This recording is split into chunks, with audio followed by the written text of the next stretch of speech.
We are rolling along with episode 2 of season 2 of Transformers Generation 1. So let's get after it. This is Energon Entries.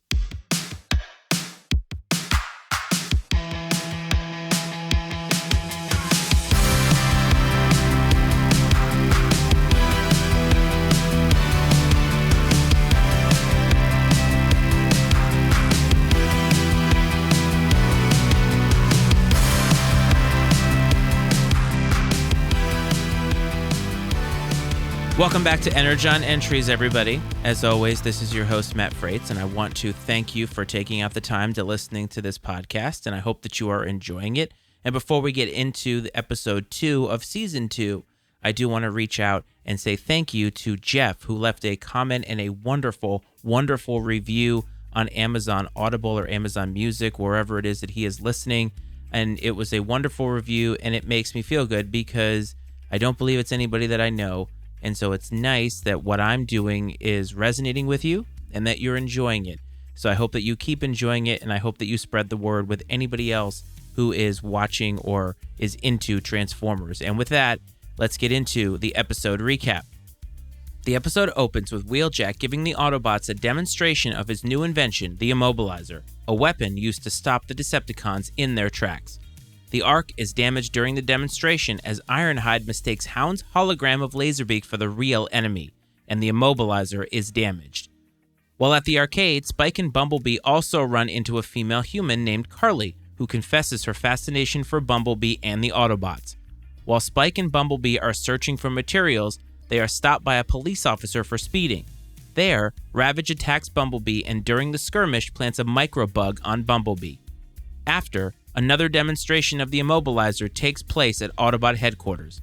During the demonstration, the microbug allows Megatron and the Decepticons to learn of the powers the Immobilizer possesses. After repairing his invention, Wheeljack ends up a victim of the Immobilizer as Spike messes with it and Wheeljack jumps in front to save Spike from its beam. Meanwhile, Ironhide finds Carly snooping on the Autobots, and during this, hears a commotion near the Immobilizer. He returns to find the Autobots at gunpoint and blames himself for his lack of awareness. A battle ensues, and Megatron comes into control of the Immobilizer. After the battle, Ironhide steps down from active duty as he feels he is becoming too old for service. Carly, blaming herself for how Ironhide is feeling, steals a boat and attempts to scuba down to Decepticon headquarters to plant a grenade. She is captured by Soundwave and Laserbeak and is now Megatron's captive. The grenade Carly plants explodes, causing Decepticon headquarters to flood. The flooding is contained except for Carly's cell, and Megatron gleefully watches her impending death as the water rises. The Decepticons leave Carly to die, and that allows Ironhide to swim in and rescue her. The Decepticons return to the surface and freeze Ironhide just after rescuing Carly. A battle ensues, and during the battle, Carly devises a plan for Brawn to tunnel underground to get to the Immobilizer. Once there, Jazz distracts the Decepticons with a sound and light show, and Carly is able to reverse the effects of the Immobilizer's beam. As Rumble attempts to freeze more Autobots, the opposite happens, and the once frozen Autobots are now freed. Ironhide is able to obtain the Immobilizer from Laserbeak and destroy it, causing the Decepticons to retreat. The episode ends with Spike asking Carly on a date and the two riding off in the sunset. So this episode starts out with an interesting voice quirk. You don't see this too often with the Autobots, but I know that Cliffjumper was voiced by Casey Kasem, who was a famous DJ back in the day. And so this voice that he has as they're starting this episode and he's talking to Optimus Prime is not a voice that I actually recognize, and I'm not sure which one they switched out, but this one was not recognizable. So we get to the demonstration. Now, Wheeljack is very excited about this invention that he has made, and he knows that it could turn the tide in the war against the Decepticons. Of course, in order to demonstrate it, Hound needs to demonstrate his power, which is to create holograms, and we've heard about holograms before. Now, Ironhide gets really jazzed up. He gets jazzed up because he thinks it's Laserbeak. The funny part about this is it's almost as if Ironhide knows, hey, whenever we do something in the base or we demonstrate something, we have a new robot, it needs to be destroyed, and I'm talking about the base. And so he goes all in, tries to blast Laserbeak, and in doing so, basically blasts the Ark. And I think that that's hilarious because it happens so often.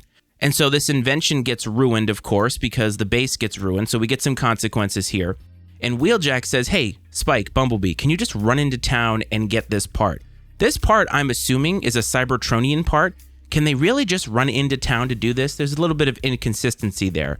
And when, of course, they get there, they meet another human. Now, we know about Sparkplug. We've seen some other humans before. But in this case, we actually get a human that is interacting with the Autobots out in public.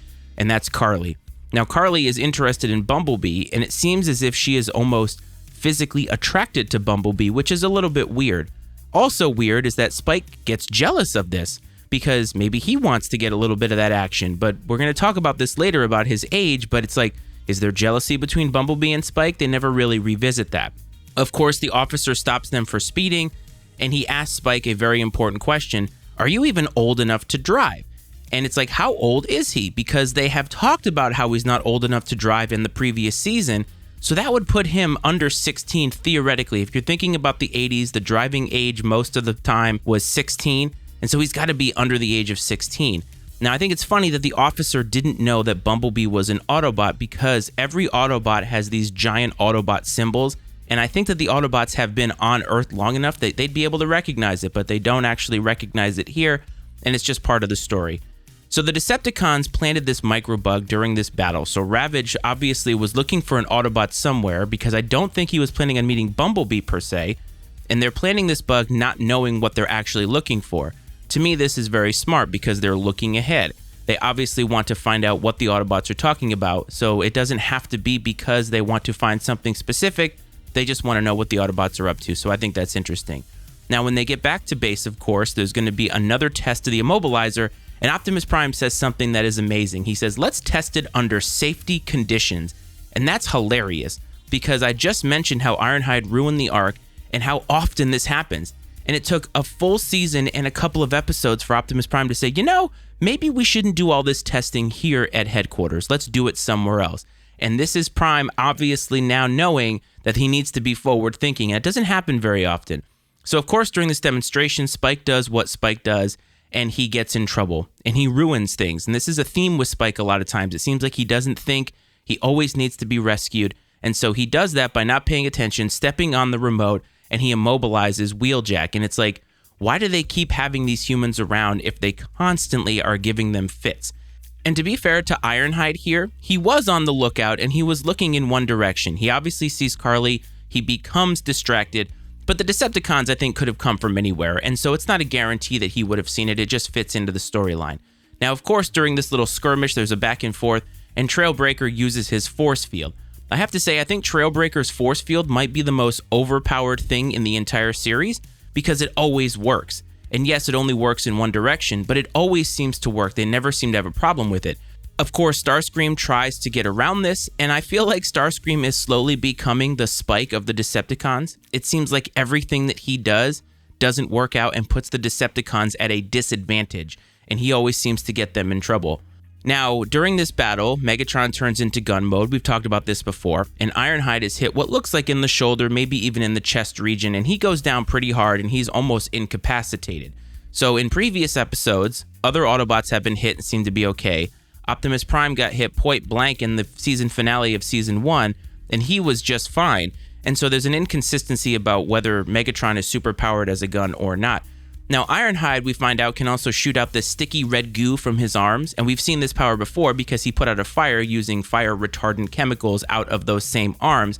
So he seems to have the ability to sort of create whatever goo or whatever material is necessary in order to do whatever is needed to be done. Just something to think about. So obviously, when they get back, Ironhide needs to be repaired, and Ratchet and Ironhide are, I feel like they're like brothers, because if you have a brother out there, or even if you have a brother or a sister, you know the bickering that goes on with siblings, and I feel like Ratchet and Ironhide are always bickering with each other. Now, Ratchet has really terrible bedside manner.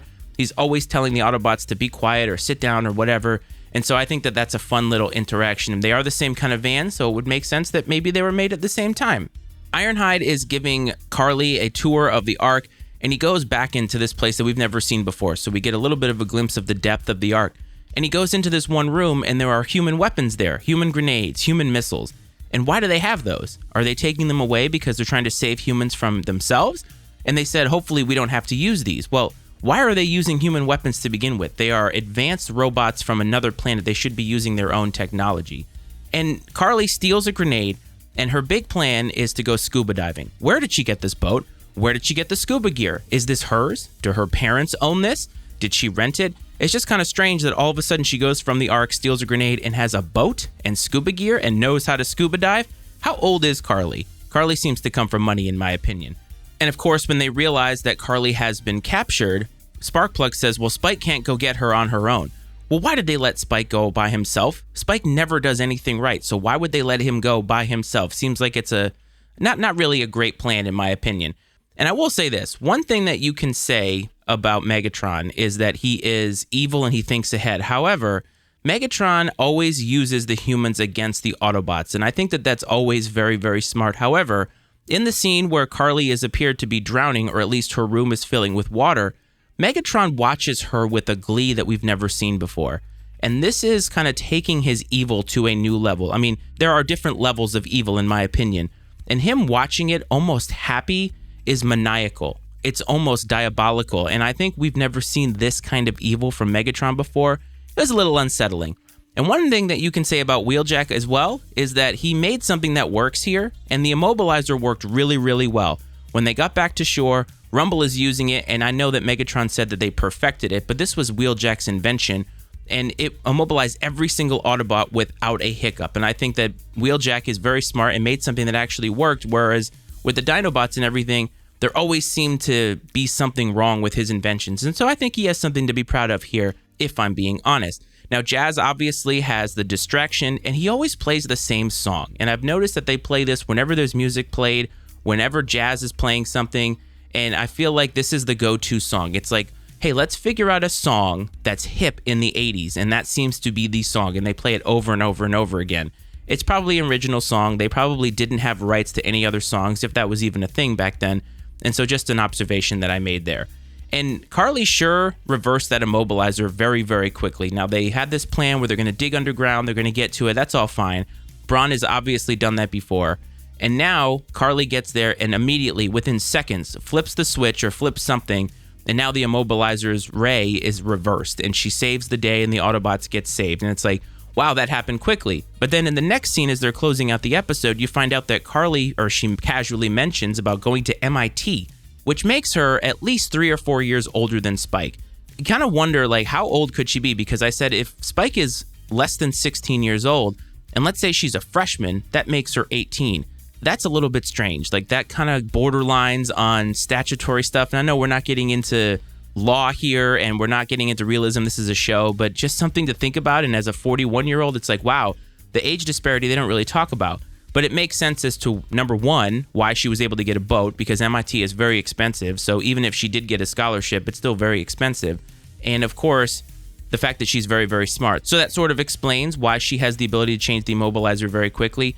But this brings up a geographic inconsistency. And I've mentioned this in season 1 about how the Autobots always need to drive somewhere. The Decepticons can fly.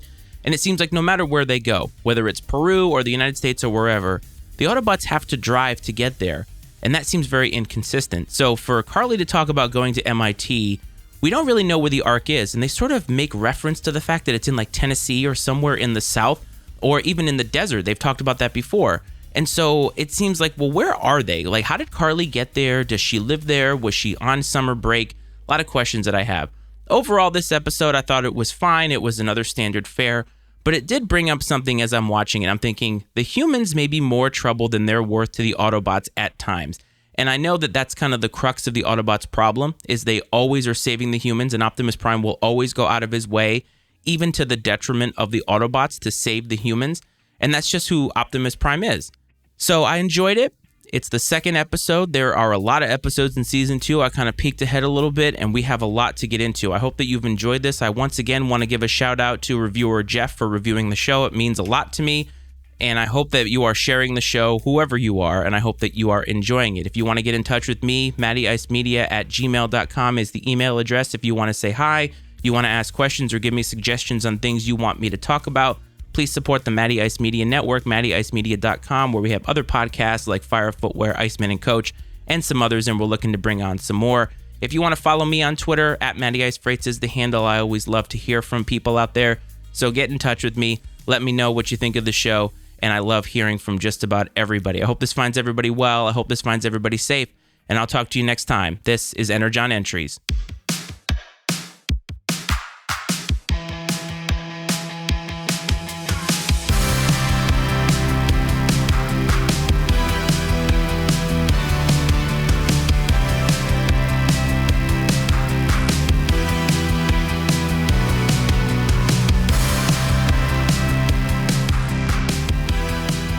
The opinions and viewpoints expressed on Energon Entries are those of Matt Freights and his guests, and not necessarily those of the Matty Ice Media Network.